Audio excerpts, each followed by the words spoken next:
First time ପାଇଁ ମାଙ୍କଡ଼ ନାଚ ଦେଖିବା ପାଇଁ ପଇସା ଖର୍ଚ୍ଚ କରି ମୁଁ ଯାଇଥିଲି। ଛି କେଡ଼େ ଖରାପ କଥା।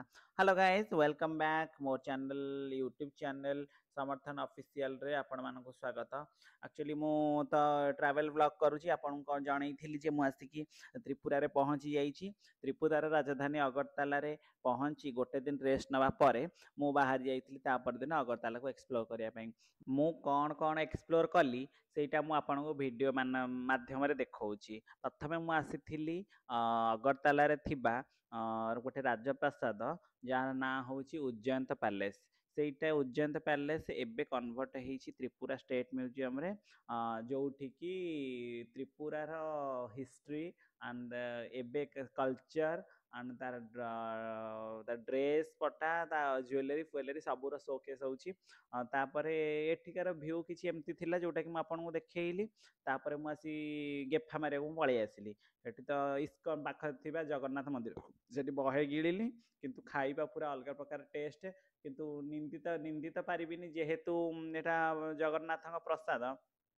ଆଉ ତାପରେ ମୁଁ କିନ୍ତୁ ଗୋଟେ ଭଲ ଜିନିଷ ପାଇଲି ଦେଖିବା ପାଇଁ, ପ୍ରକୃତିକୁ ଏନ୍ଜୟ କରିବାକୁ ଗୋଟେ ଭଲ ଜିନିଷ ପାଇଲି, ଯେଉଁଟାକି ବର୍ଷା ତ ଏତେ ହେଭି ଜୋରରେ ହେଉଛି କିନ୍ତୁ ଖରାଟା ଲାଗି ରହିଛି। ବର୍ଷା ହେଲା ବହେ କିନ୍ତୁ ଖରାଟା ସେମିତି ଲାଗି ରହିଛି। ଆପଣ ଦେଖିପାରୁଥିବେ ଉପରେ ସୂର୍ଯ୍ୟ ବି ଅଛନ୍ତି କିନ୍ତୁ ବର୍ଷା କେତେ ଆକ୍ଚୁଆଲି ଯେହେତୁ ଏଟା ହିଲି ଏରିଆ ଏଠିକାର ସିଚୁଏସନ୍ ହେଉଛି କିଛି ଏମିତି।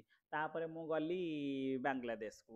ଆଉ ତ ମୋ ଦ୍ୱାରା ଭାରତରେ ରହିବା କାହିଁ ଏତେ ସମ୍ଭବ ନୁହଁ, କାରଣ ଏଠି ଯେଉଁ ଭଳିଆ ସିଚୁଏସନ୍ ଯେଉଁ ଭଳିଆ କମ୍ପିଟିସନ୍ ଏଠିକା ପାଇଁ ମୁଁ ସୁଇଟେବୁଲ୍ ନୁହଁ। ଆକ୍ଚୁଆଲି ମୋ ଭଳିଆ ଅଳସୁଆ କେଉଁଠି ତିଷ୍ଠି ପାରିବେ, କେଉଁଠି ତିଷ୍ଠି ପାରିନି। ସେଥିପାଇଁ ମୁଁ ଭାବୁଛି ଯାଉଛି ଆଉ ବାଂଲାଦେଶକୁ ପଳେଇବି, ସେଠି ଆତଙ୍କବାଦୀ ହେବି, ବମ୍ ଫମ୍ ବନେଇବି, ମେଞ୍ଚେ ଖଣ୍ଡେ ପଇସା ରୋଜଗାର କରିବି, ତାପରେ ଯାଇ ଲାଇଫ୍କୁ ଭଲରେ ବଞ୍ଚିପାରିବି। ଅଦରୱାଇଜ୍ ମୋ ଦ୍ୱାରା ପାଠ ପଢ଼, ଚାକିରି କର, ପୁଣି ଆସି ଘରେ ଶୋଇବାଟା ତ ମୋ ଦ୍ୱାରା ବେଶୀ ହେଇଯିବ। କିନ୍ତୁ ଅଲଗା କିଛି କାମ ଯେଉଁଟାକି ହ୍ୟୁମାନ୍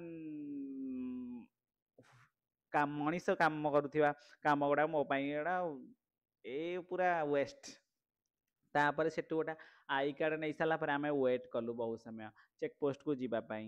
ଆଉ ୱେଟ୍ କଲୁ, ମୋ ଭଳିଆ ବହୁତ ଲୋକ ବି ସେଠିକି ଆସିଥିଲେ, କିନ୍ତୁ ସମସ୍ତେ ଏଜୁକେଟେഡ് ଆସିଥିଲେ। ମୁଁ ଭାବୁଛି ମୁଁ ହିଁ ତାଙ୍କ ଭିତରେ ଯାହା ବଡ଼ ଥିଲି। ତାପରେ ଆମେ ଭିତରକୁ ଗଲୁ।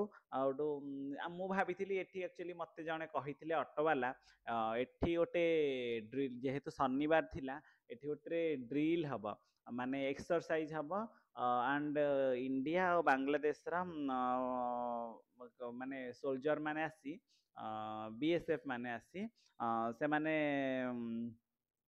ମାନେ ଶନିବାର ସନ୍ଧ୍ୟାରୁ ସୋମବାର ସକାଳ ପର୍ଯ୍ୟନ୍ତ ଆକ୍ଚୁଆଲି ମାନେ ଗେଟ୍ଟା ଚେକ୍ ପୋଷ୍ଟଟା ବନ୍ଦ କରାଯାଏ। ସେଥିପାଇଁ ସେମାନେ ଗୋଟେ ଫ୍ଲାଗ ୱେଷ୍ଟିଂ କରନ୍ତି, କ'ଣ କରନ୍ତି ଦେଖିବାକୁ ମୁଁ ଏତେ ବାଟ ଯାଇଥିଲି। କିନ୍ତୁ ସେଠି ଯାହା ଦେଖିଲି ମୋତେ କିଛି ବି ଇଣ୍ଟରେଷ୍ଟ ଲାଗିଲାନି। 5-6 ଜଣ ଆସିଲେ BSF ଯବାନ ଆସିଲେ, ତାଙ୍କ ମନ ଇଚ୍ଛା ଠିଆ ହେଲେ। ଆମେ ତ ସେଠି ଠିଆ ହେଲୁ। ତାପରେ ସିଏ କ'ଣ କଲେ ନା ତାଙ୍କର ବିଲୁଆ ଭଳିଆ ଭୁକିଲେ, ତାପରେ ମାଙ୍କଡ଼ ଭଳିଆ ନାଚିଲେ। ହଉ ମୁଁ ସେଇଆକୁ ବି ଦେଖିଲି ବେଲଜିଆଙ୍କ ଭଳିଆ। କ'ଣ କରିବି, ଯାଇଛି ଯେତେବେଳେ ପଇସା ଖର୍ଚ୍ଚ କରି, ଆଉ କ'ଣ ଦେଖିକି ପଳେଇ ଆସିବି? ଆଉ ତାପରେ ମଝିରେ ବି ଉଠିକି ଆସିପାରିବିନି, ସେଠୁ ଚେୟାର ଫେୟାର ପଡ଼ିଛି, ତା ଭିତରେ ତମେ ଛିଡ଼ା ହେଇଛ, ଆସିବ କେମିତି? ଫିର୍ ବି ଯାହା ଦେଖିଲି ଟିକେ ଭଲ ଲାଗିଲା, କିନ୍ତୁ ଏକ୍ସପେକ୍ଟେସନ୍ ବାହାରେ ଥିଲା। ଏକ୍ସପେକ୍ଟେସନ୍ ଯେମିତି ମଣିଷର ମୁଁ ଥିଲା ଆକ୍ଚୁଆଲି, ମାନେ କିଛି ମୁଁ ଭାବୁଥିଲି ଏଇଟା କିଛି ଏମିତି ହେଇଥିବ କି ବହୁତ ସାରା BSF ଯବାନ, ଯେଉଁଟାକି ସେଠି ଆକ୍ଚୁଆଲି ଆଟମୋସ୍ଫିୟର ଏତେ ଖରାପ, ପୁରା ମାନେ ଗୋଟେ ମିନିଟ୍ ତମେ ଛିଡ଼ା ହେଇପାରିବନି, ଝାଳ ଯେ ପ୍ରବଳ ଝାଳ ଗରମ। ମୁଁ ଭାବିଲି ତା ଭିତରେ ଏମାନେ ହେଭି ଡ୍ରେସ୍ ଯେଉଁ ସେମାନଙ୍କର ୟୁନିଫର୍ମଟା ପିନ୍ଧି ସେମାନେ ହେଭି ଏକ୍ସରସାଇଜ କିଛି କରୁଥିବେ। ହେଭି ଏକ୍ସରସାଇଜ କିଛି ଆମେ ସ୍କୁଲରେ ତ ପ୍ୟାରେଡ୍ କଲାବେଳେ ଆମକୁ କେତେ କଷ୍ଟ ହୁଏ, ମୁଁ ତ ଜାଣି ଝାଳ ନାଳ ହେଇଯାଉ ଆମେ। କିନ୍ତୁ ଏଠି ସେଭଳିଆ ସିଚୁଏସନ୍ କିଛି ବି ନଥିଲା। ସେ ତାଙ୍କର ଆଇଲେ ବିଲୁଆ ଭଳିଆ ଖାଲି ଭୁକିଲେ, ଭୁକିଲେ। ତାପରେ ଫ୍ଲାଗ ୱେଷ୍ଟିଂ ହେଲା। ଫ୍ଲାଗ ୱେଷ୍ଟିଂ ହେଇସାରିଲା ପରେ ମୁଁ ପୁଣି ରିଟର୍ନ ପଳେଇ ଆସିଲି। ରିଟର୍ନ କ'ଣ ପଳେଇ ଆସିବି, ମୁଁ ବାଂଲାଦେଶ ଯିବାକୁ ବୋଲି ଭାବିଥିଲି, କିନ୍ତୁ ସେଠି ଆକ୍ଚୁଆଲି ମୋତେ ଭିଜା ଦରକାର ପଡ଼ିଲା। ମୁଁ ତ ଏଭଳିଆ ଥାର୍ଡ଼ କ୍ଲାସ୍ ପାସପୋର୍ଟ ଏପର୍ଯ୍ୟନ୍ତ ମୋର ହେଇନି, ଆଉ ଭିଜା କେଉଁଠୁ ଆଣିବି ଯେ ବାଂଲାଦେଶ ଯିବା ପାଇଁ? ସେଥିପାଇଁ ପୁଣି ମନ ଦୁଃଖ କରି ଫେରିକି ଆଇଲି।